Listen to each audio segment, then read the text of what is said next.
success literature is just a placebo for fools. Why do people love reading success stories?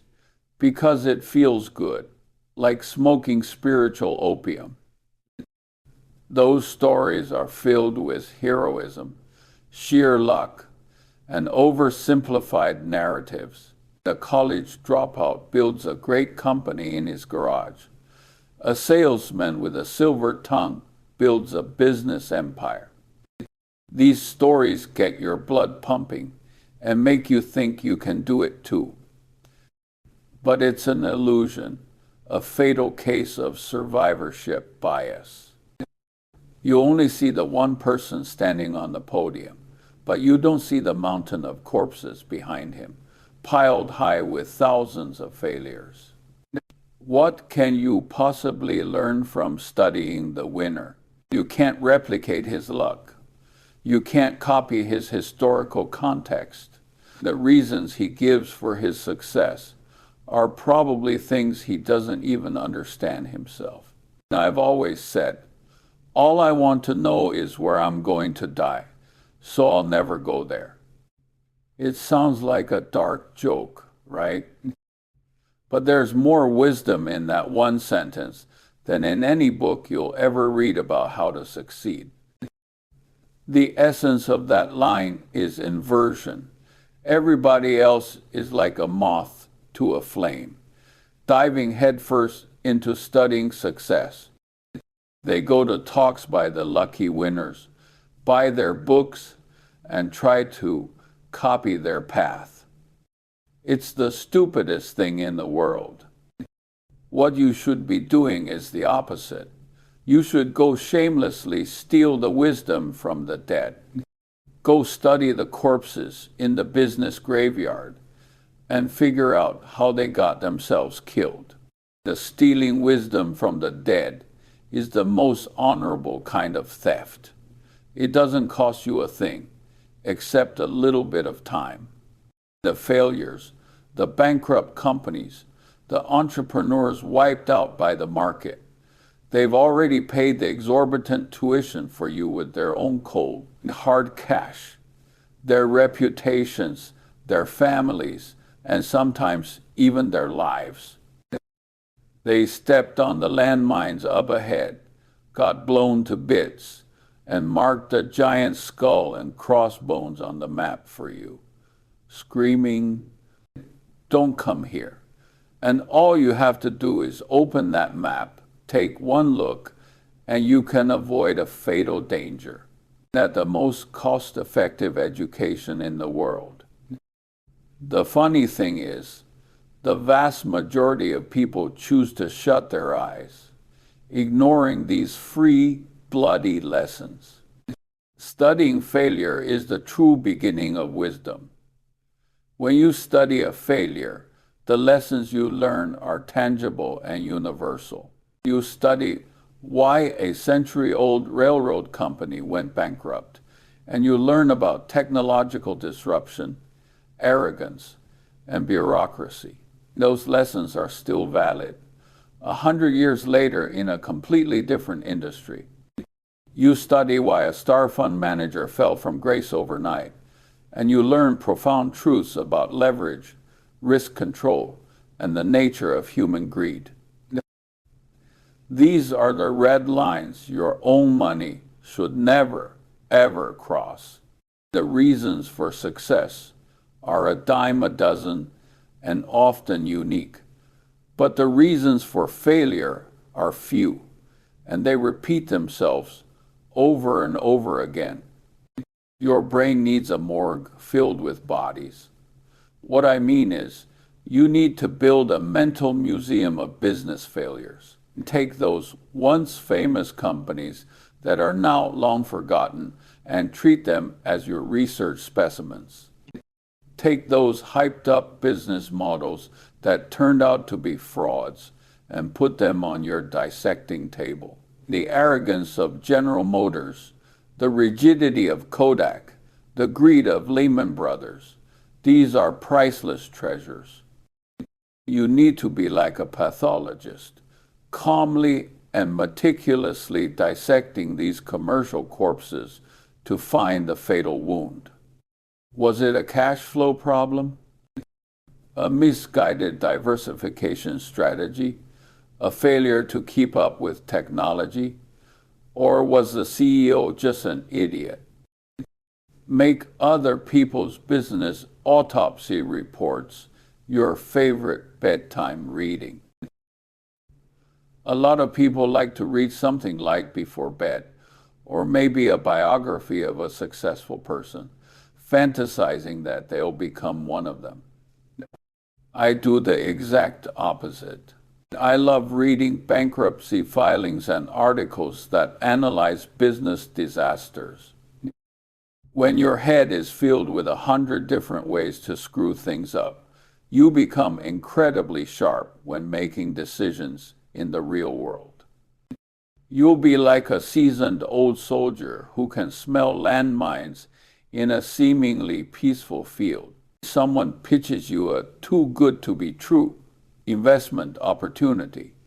The alarm bells in your head will go off immediately because you can instantly pull up a dozen examples from your morgue of companies that died for similar reasons. That most people play an addition game, while smart people play a subtraction game. They're always asking, what should I do to be successful? They make a long to-do list, learn new skills, expand their network, chase the next big trend. I'm always asking, what should I times not times do so that I don't fail? The first thing I do is avoid obvious stupidity. I don't get into highly leveraged industries. I don't work with people of questionable character. I don't invest in things I can't understand. And I don't make decisions that defy common sense. Once you've crossed off all the options that could get you killed quickly, you'll find that the remaining path, while it may not look as exciting, is a whole lot safer and more likely to get you where you want to go.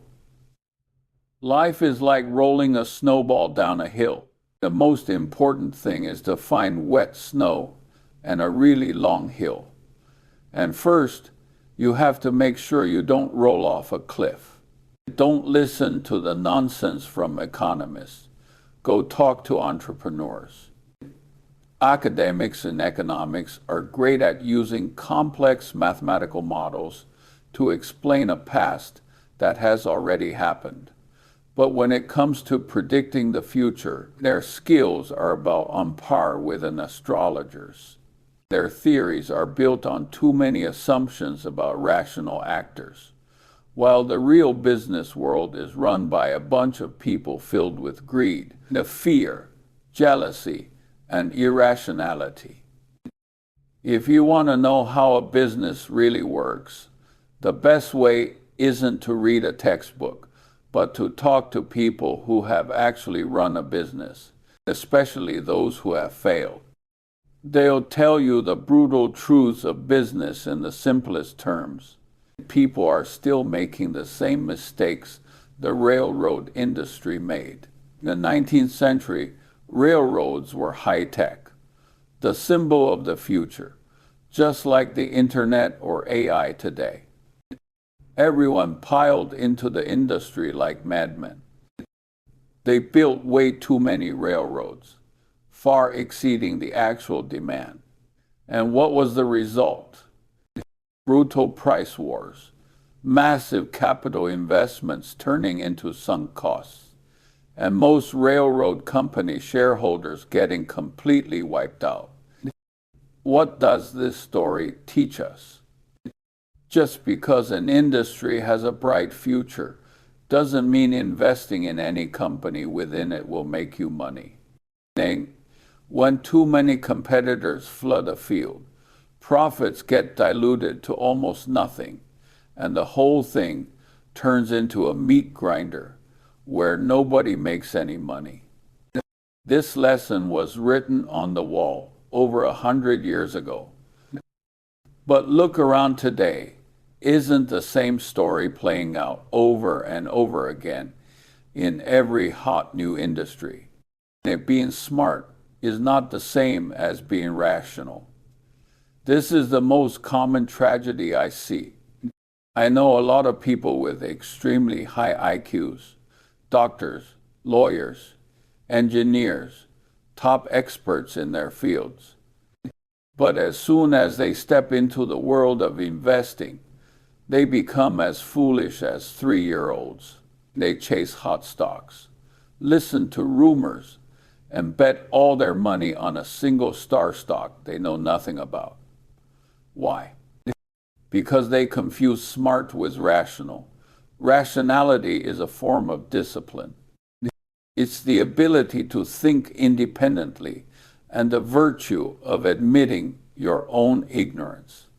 For most so-called smart people, their intelligence becomes their biggest handicap. They're so confident in their own judgment that they can't accept the simple fact that they too can be wrong. Envy is the most stupid of sins. Of all the 7 deadly sins, envy is the only one that's no fun at all. It brings you no pleasure, only misery. Investing. Envy is particularly lethal. You see your neighbor get rich off a stock you don't understand, and you start to get that itch. You want a piece of the action too. This fear of missing out will drive you to make countless stupid decisions. They're not investing based on the company's fundamentals, but on your envy of your neighbor. That's like seeing someone win a round of Russian roulette and then deciding to put the gun to your own head.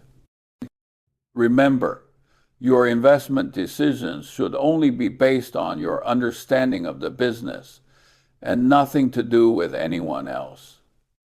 Compound interest is the 8th wonder of the world, but only if you don't interrupt it. Einstein said it, or maybe someone else did. It doesn't matter. The principle is what's important. Everyone knows about the power of compounding, but very few people actually get to enjoy it. Why? Because they can't resist interrupting the process. They make a little money today and want to take a bigger risk tomorrow. Then, one mistake wipes out years of accumulation. Compounding is like planting a tree. All you need to do is water it, and then wait patiently. Don't pull it up today to see if the roots are growing because you think it's slow. Then don't replace it tomorrow because you think another tree is growing faster. Frequent trading is the greatest enemy of compounding and the stockbroker's best friend. The concept of a circle of competence is 100 times more important than you think. You don't need to be an expert in every industry. That's impossible. You just need to know a few areas very, very well. Then you stay within that circle and don't venture out. Knowing the perimeter of that circle is more important than how big the circle is. Knowing what you don't know is the highest form of wisdom. When someone excitedly tells you about a business model you don't understand, the best response is simply, "I don't get it, so I'm not investing." It might sound like it hurts your ego, but it will save you from 99% of all traps. The things that make you lose big money aren't the risks you don't know about, but the things you times think times you know, but actually don't. The good business has 2 features. 1, it has a wide moat. And 2, you don't need a genius to run it. What's a moat? It's a barrier that's hard for competitors to break through. It could be a brand, a patent, a network effect, or a low-cost advantage. The business without a moat, even if it's profitable today, could be dragged into a price war and destroyed by a competitor tomorrow. A great business should be one that any idiot can run, because sooner or later, an idiot will. If your business requires a superstar CEO to keep it going, that in itself is a huge risk. You need a powerful system, not just a powerful person. The price is what you pay. Value is what you get. This is the most fundamental principle of investing and also the most easily forgotten. People are easily confused by the noise of the market. They mistake a stock's price for the company's value. The price fluctuates every day, influenced by all sorts of emotions and news. But the intrinsic value of a business is relatively stable in the short term. A true investor takes advantage of the market's irrationality to buy when the price is far below the value. The speculator, on the other hand, is driven by the market's irrationality, hoping to sell to an even greater fool at a higher price. Don't be that fool. The macro forecasting is a waste of time. Every day on television, you have countless experts predicting next year's economic growth, interest rate movements, and stock market levels. Take my advice. Turn off the TV. No one can consistently and accurately predict the macroeconomy. If someone could, they'd be on their private island, not making a living by showing their face on TV. Your energy should be spent on studying specific businesses. Is this company profitable? Is its competitive advantage sustainable? Is its management honest and reliable? These are questions you can find answers to through hard work. Trying to guess next year's inflation rate is no different from flipping a coin. Diversification is for people who don't know what they're doing. The financial industry always teaches you not to put all your eggs in one basket. For the average person, that's not wrong. But if you're a serious investor and through deep research, you've truly found a few opportunities you believe are outstanding, then over-diversifying will just dilute your returns. When you find an opportunity with extremely high certainty, you should bet big. Of course, this is assuming you've actually done your homework and aren't just gambling. In our lifetime, we can only ever truly understand a handful of great businesses. When you find one, you have to have the courage to seize it. Patience is almost a superpower. Everything in the modern world is about speed. Instant messaging, high-frequency trading, next-day delivery. This culture has seeped into investing. People want to buy today and see a huge gain tomorrow. They stare at the ticker all day, their mood swinging with the red and green of the stock price. That's not investing. That's entertainment. Real investing, most of the time, is dull. It can even be boring. You buy a great company, and then you sit there and wait. You wait for 10, 20 years. During that time, you'll go through recessions, market panics, and all sorts of bad news. And what you need to do is overcome the fear in your own heart and do nothing. This is much harder than it sounds. Avoiding stupidity is more important than striving for brilliance. This brings me back to my first point. There are many roads to success, and they are full of uncertainty. But the roads to failure are few, and they are crystal clear. If you can successfully avoid the known idiotic mistakes that others have already made, You've already surpassed 99% of your competition. Don't try to pull off some earth-shattering, genius-level move. You just need to consistently make not-so-dumb decisions over a long period of time, and compound interest will work its magic for you. That's the whole secret to the game. It's so simple, it's unbelievable, which is precisely why most people ignore it.